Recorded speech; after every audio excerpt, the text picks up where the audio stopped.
누구든지 주의 이름을 부르는 자는 구원을 얻으리로다. 아멘. 주의 이름을 부르면 구원을 얻습니다. 주의 이름은 단순한 이름이 아니고 능력의 이름이고 생명의 이름이고 구원의 그 이름입니다. 주의 이름을 부른다는 것은 큰 의미가 담겨 있는 말입니다. 단순히 주여, 우리가 기도할 때 주여, 이게 주의 이름을 부르는 게 아니에요. 그걸 말하는 게 아니에요. 주의 이름을 위하여 사는 것입니다. 주님을 믿음으로 사는 것입니다. 주의 이름을 부르는 자라고 한다면 주의 이름을 위하여 살고 주님을 믿음으로 사는 자입니다. 하나님의 구원 역사에서 주님을 위하여 살아가는 사람들이 있죠. 그 중에 한 사람이 아벨입니다. 아벨. 그는 믿음으로 살았던 의로운 사람이죠. 그 의로운 아벨이 죽었습니다. 그러면 하나님의 선한 역사도 같이 중단되는 것일까요? 믿음의 사람이 죽고 믿음의 사람이 떠나가면 하나님의 선한 역사도 그렇게 단절되어 버리고 복음 전파자가 없으니까 하나님의 선한 역사도 중단되고 그렇게 되는 것일까요? 그렇지 않습니다. 하나님께서는 아벨 대신에 다른 씨를 주셨습니다. 그의 이름은 셋이라 불렸습니다. 아벨의 자리를 또 다른 누군가가 이어가게 하셨어요. 아벨의 자리를 셋이 대신합니다. 이로써 인류가 크게 두 부류로 나뉘게 됩니다. 가인의 자손, 동생 아벨을 쳐 죽인 가인의 자손들이 있고 셋의 자손이 있습니다. 가인의 자손이 있고 셋의 자손이 있습니다. 오늘 말씀에 보면 셋도 아들을 낳습니다. 시대마다 경건한 자손을 남겨두셨습니다. 우리 주 하나님이 시대마다 하나님을 경외하는 경건한 자손을, 믿음의 사람을 남겨두셨습니다. 주님의 은혜죠. 세상은 어지럽게 돌아가는 듯 보입니다. 시간이 흐를수록 예전같지 않음을 느끼죠. 우리의 육신의 겉사람도 부패해져가는 것처럼 예전같지 않음을 느낍니다. 하나님 중심의 순전한 신앙, 그 신앙은 점점 더 사라져가는 것만 같고 믿음 생활하기 힘든 그런 때를 만난 것 같은 느낌도 듭니다. 그래도 힘을 내시길 바랍니다. 구원의 등불은 아직 꺼지지 않았습니다. 한 줄기 구원의 빛이 있습니다. 소망이 있습니다. 생명의 탄생이 있습니다. 생명의 탄생. 셋도 아들을 낳았다 그랬죠. 생명의 탄생이 있어요. 하나님의 구원 역사가 계속됩니다. 주님의 은혜를 따라 남은 자들이 있습니다. 모든 것이 은혜입니다. 전적인 은혜입니다. 셋의 아들, 그 이름은 에노스라 불렸습니다. 26절을 우리 같이 읽어보겠습니다. 26절 말씀입니다. 셋도 아들을 낳고 그의 이름을 에노스라 하였으며 그때 사람들이 비로소 여호와의 이름을 불렀더라. 아멘. 참 은혜로운 말씀인데 그때 사람들이 비로소 여호와의 이름을 불렀더라. 은혜로운 말씀이긴 한데 질문이 생깁니다. 셋의 아들 에노스가 활동하던 때 사람들은 비로소 여호와의 이름, 주의 이름을 불렀다고 되어 있습니다. 그렇다면 질문입니다. 에노스가 등장하기 전에는 주의 이름을 부르지 않았을까요? 그래서 주의 이름을 비로소 불렀다고 되어 있는 것인가요? 우리는 인류 최초의 살인이 제사와 관련되어 나타났음을 보았습니다. 제사를 드리면서 주의 이름을 부르지 않을 수가 없잖아요. 분명히 주의 이름을 불렀겠죠. 제사를 드리니까 주의 이름을 불렀습니다. 곡식 제사를 드렸든지 짐승의 피로 희생 제사를 드렸든지 분명히 주의 이름을 불렀어요. 에노스 이전에도 주의 이름을 줄곧 불러왔다는 거죠. 그러면 그때 사람들이 비로소 주의 이름을 불렀더라. 에노스 시대. 이 말씀이 무슨 뜻일까요? 에노스 이전과 이후의 차이가 무엇이죠? 그 차이를 알기 위해서 우리는 아벨 때로 거슬러 올라가고 생각해보면 좋겠습니다. 히브리서 11장 4절에 이렇게 말씀합니다. 믿음으로 아벨은 가인보다 더 나은 제사를 하나님께 드림으로 의로운 자라 하시는 증거를 얻었으니, 믿음으로 아벨은 더 나은 제사를 하나님께 드렸습니다. 주의 이름을 불렀습니다. 의로운 자라 하시는 증거를 얻었죠. 히브리서 말씀에 분명히 의로운 자라 하시는 증거를 얻었습니다. 그런 아벨, 주의 이름을 불렀던 아벨이, 그것도 진정으로 주의 이름을 불렀던 아벨이 자기 형에 의해서 죽임을 당합니다. 아벨의 죽음으로 인해서 믿음의 제사를 드리는 사람이 사라지고 믿음의 예배 드리는 사람이 사라지고, 아벨의 죽음으로 인해서 믿음의 예배도 다 끝이 난 것처럼 보였습니다. 교회도 문을 닫은 것처럼 보이는 거예요.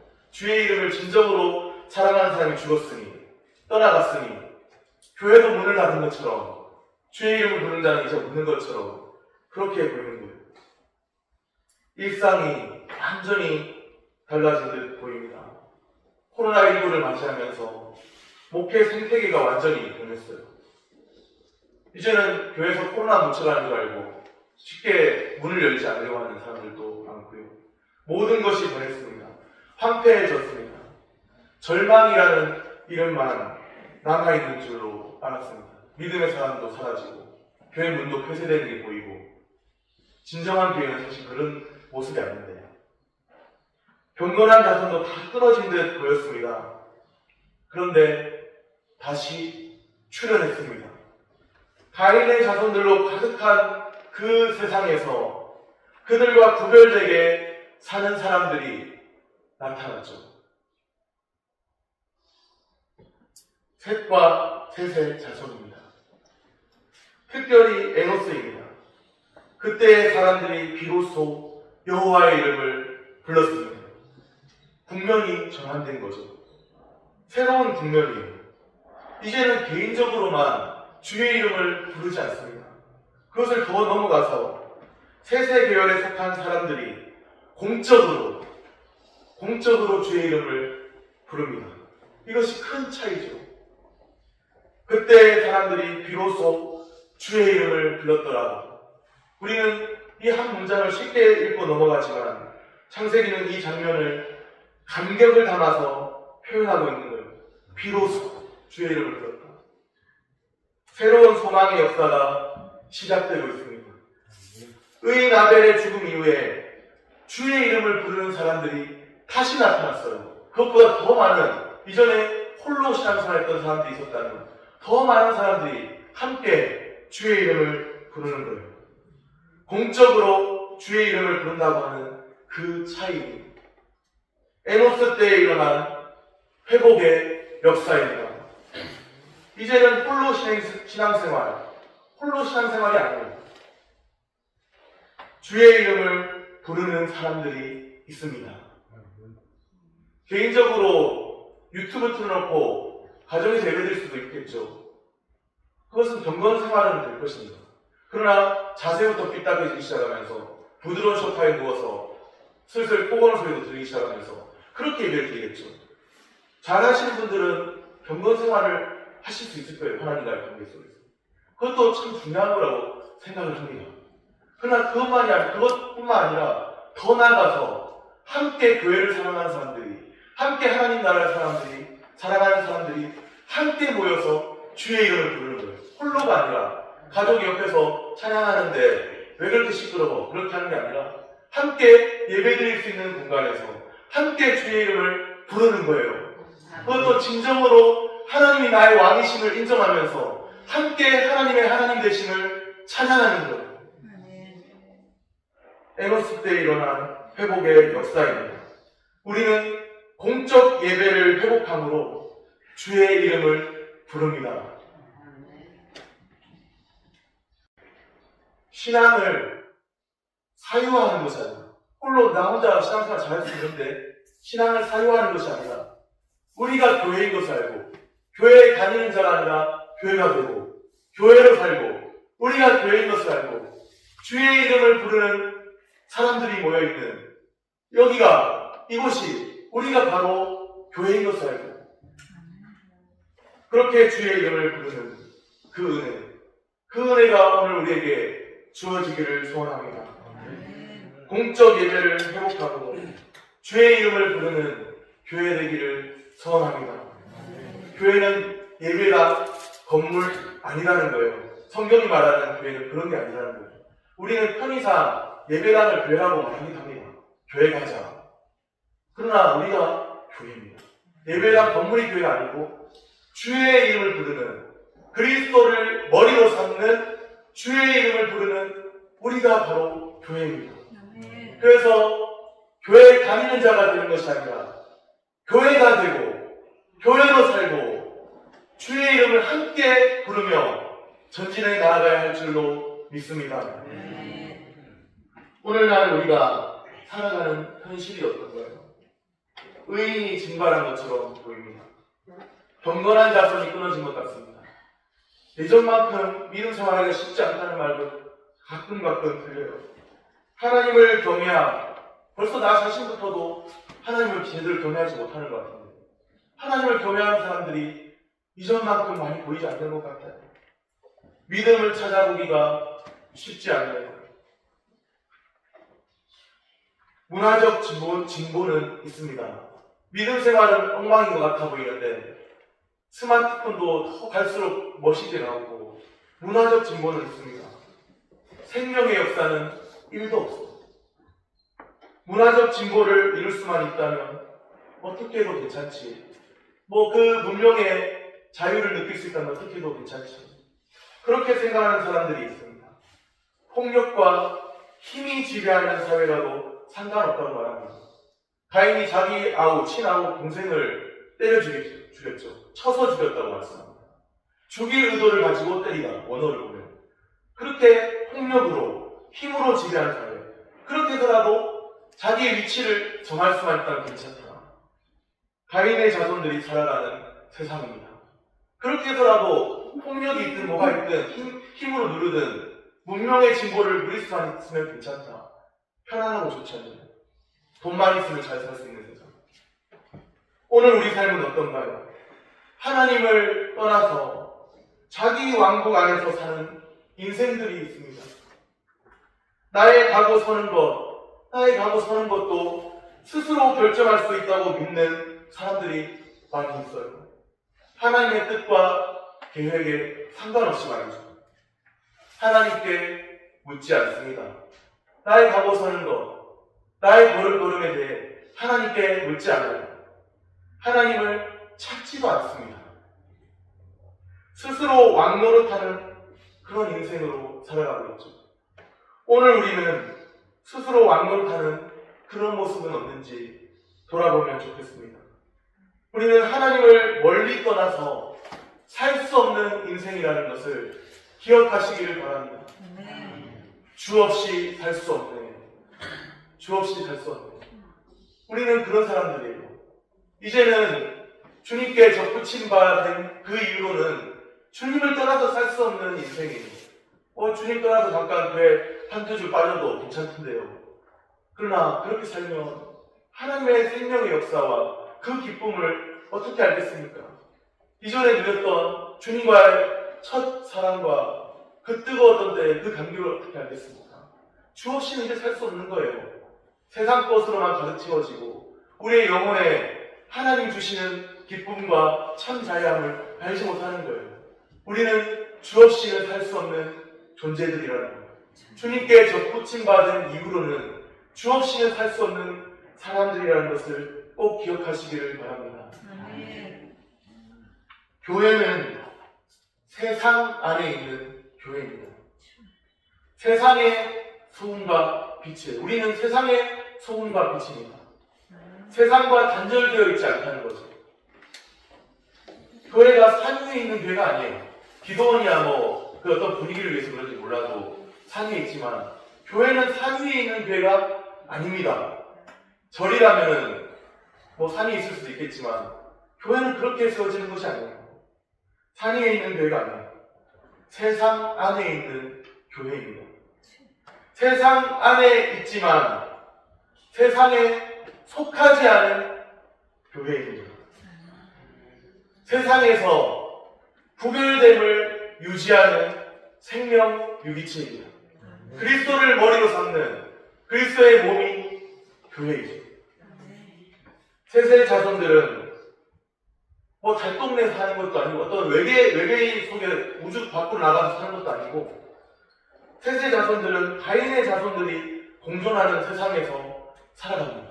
가인의 자손들과 함께 더불어 살아가고 있다는 거예요. 공존하며. 그런 세상에서 세세 자손들은 구별되었습니다. 어떻게 구별되었죠?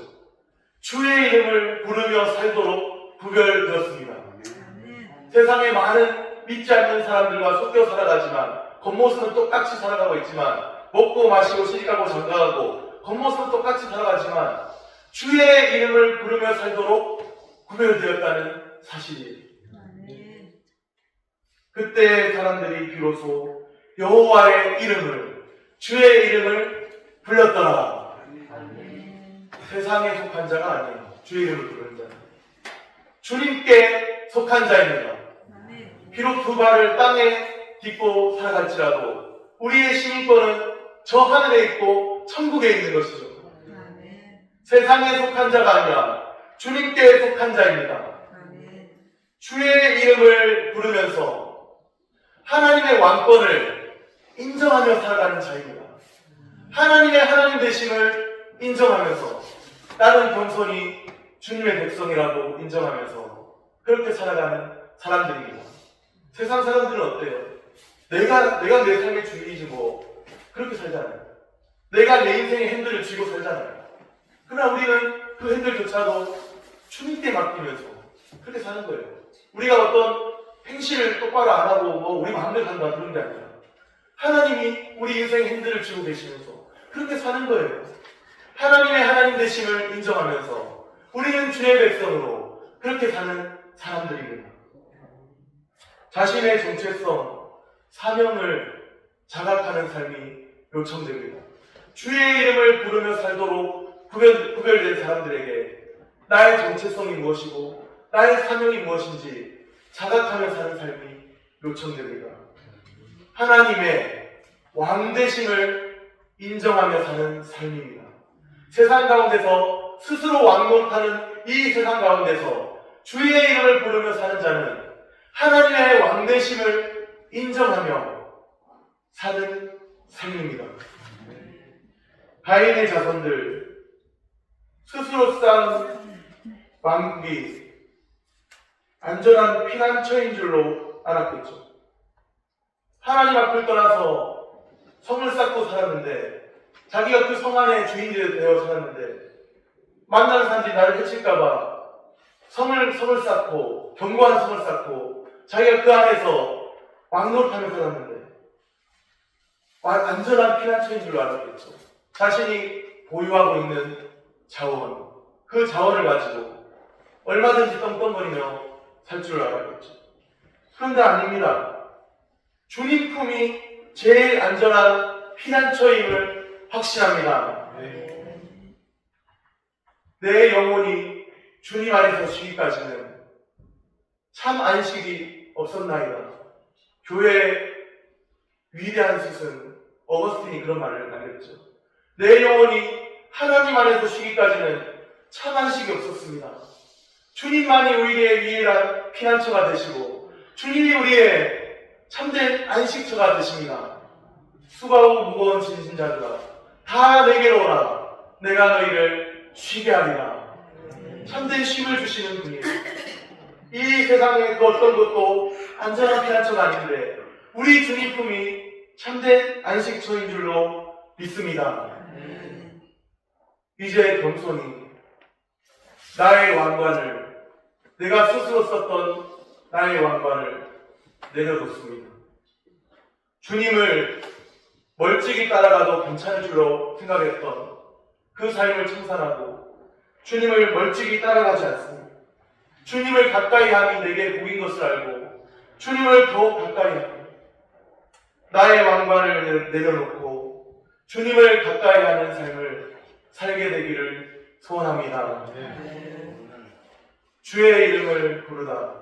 주의 이름을 부르는 삶이 참으로 중요합니다. 하나님을 경외하는 삶입니다. 하나님의 왕되심을 인정하는 삶입니다.